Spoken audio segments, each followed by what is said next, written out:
आध्यात्मिक और सांस्कृतिक पृष्ठभूमि का जनपद है, वहीं भारत के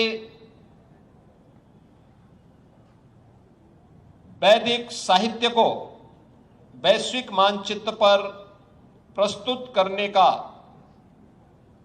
जो अभिनव कार्य पिछले 100 वर्षों से हो रहा है, वह गीता प्रेस बीसी गोरखपुर में स्थित है। भारत की आजादी के आंदोलन को एक नई ऊंचाई तक पहुंचाने वाले महान क्रांतिकारी पंडित राम प्रसाद बिस्मिल, शहीद बंधु सिंह इस धरती से किसी न किसी रूप में जुड़े रहे हैं। आजादी के आंदोलन का चोरी चोरा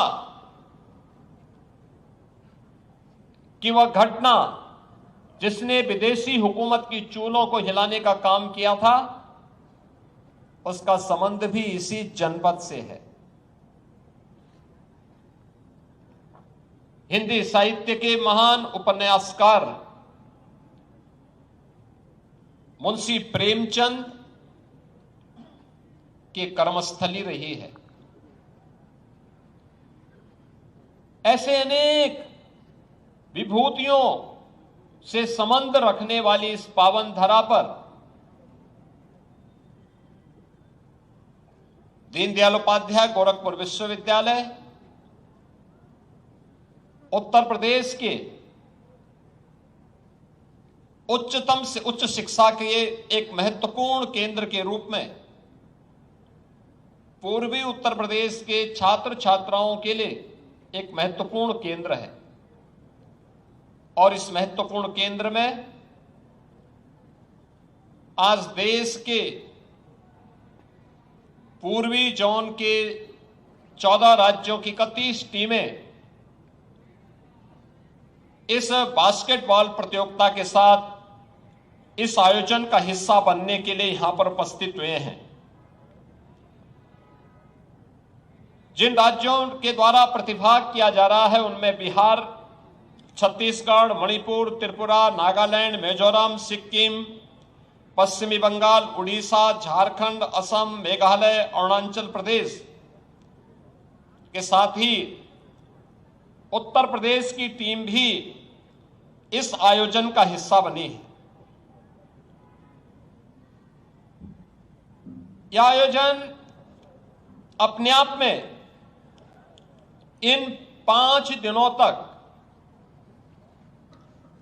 देश की बेटियों के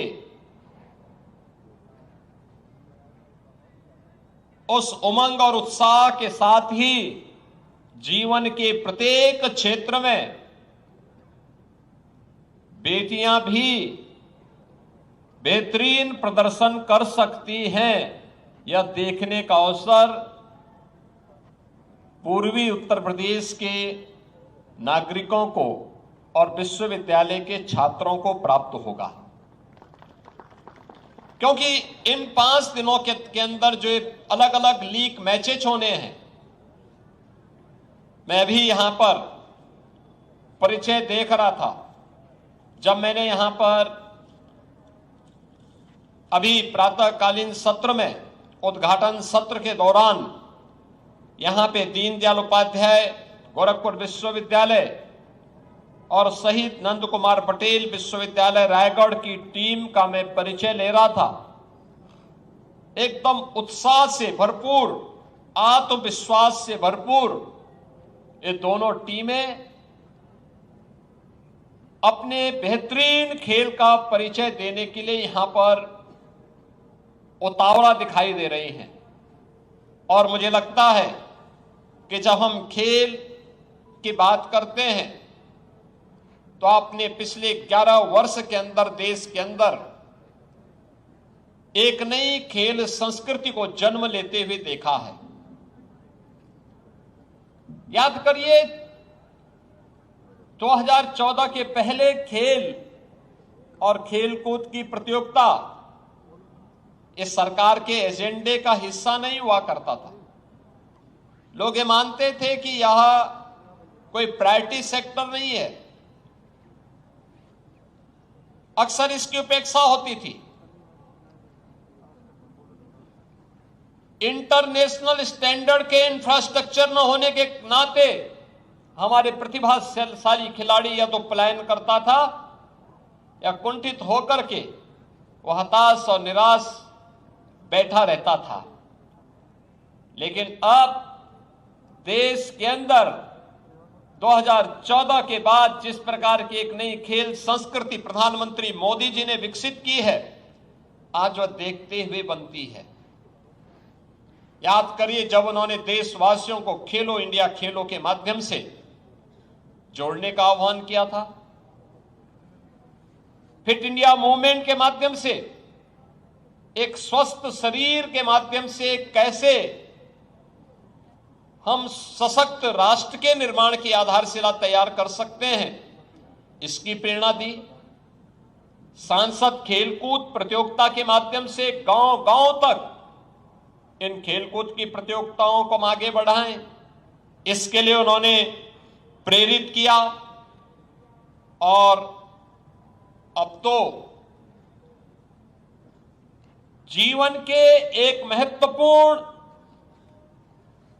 आयाम के रूप में खेल और खेलकूद से जुड़ी हुई गतिविधियां आज हम सब के लिए अत्यंत महत्वपूर्ण हो चुकी है। याद रखिए, ये खेलकूद की गतिविधियों में हमारे भारत की प्राचीन परंपरा ने सदैव उसको महत्व दिया है। जब भारतीय ऋषि परंपरा इस बात का उद्घोष करती है कि शरीर माध्यम खलु धर्म साधनम, तो वह अचानक नहीं कहती है। उसके पीछे का भाव यही रहता है कि जीवन के जितने भी साधन हैं उन सबको स्वस्थ शरीर से ही प्राप्त किया जा सकता है। ये भारतीय ऋषि परंपरा वैसे ही नहीं कहती है, इसके पीछे प्रत्येक नागरिक को स्वस्थ रहने के लिए एक नई प्रेरणा भी प्रदान की जा रही है। और स्वस्थ शरीर तभी होगा, तभी किसी व्यक्ति के पास होगा जब वह उस पर उचित ध्यान देगा, नियम और संयम से रहेगा, जीवन में अनुशासन का पालन करेगा। यह अनुशासन उसे न केवल जीवन में नियम और संयम से रहने के लिए बल्कि उसको अपने शरीर पर ध्यान देने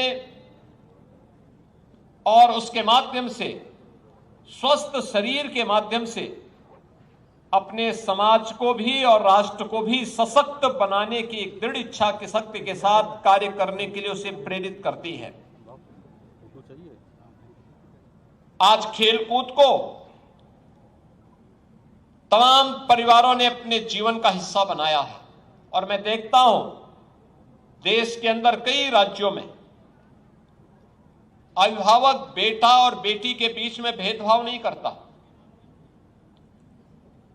बल्कि प्रारंभ में ही इस बात को अनुभव करता है कि अगर बच्चा पढ़ाई लिखाई के अलावा किसी एक खेल में रुचि लेता है तो पूरा ध्यान अभिभावक उसके लिए उस खेल विशेष पर लागू करने का प्रयास करता है, उसे प्रोत्साहित करता है, उस प्रकार की सुविधाएं उपलब्ध करवाता है। आज उसी का परिणाम है कि हम लोग भारी पैमाने पर खेल के उस इंफ्रास्ट्रक्चर को आगे बढ़ाने में मदद कर पा रहे हैं। उत्तर प्रदेश में हम लोगों ने हर ग्राम पंचायत में खेल के मैदान के कार्यक्रम को प्राथमिकता का विषय बनाया है। ग्राम पंचायत हो या नगर निकाय, वहां ओपन जिम के निर्माण हो, ब्लॉक स्तर पर मिनी स्टेडियम का निर्माण हो, जिले स्तर पर स्टेडियम के निर्माण हो, ये सभी कार्यक्रम युद्ध स्तर पर आगे बढ़े। अब केवल ओलंपिक में या कॉमनवेल्थ या एशियाड में या वर्ल्ड चैंपियनशिप में मेडल प्राप्त करने वाले खिलाड़ियों को केवल अब भारत सरकार ही पुरस्कार नहीं देती है, विभिन्न राज्य सरकारें भी इसके लिए उन्हें पुरस्कृत करती हैं।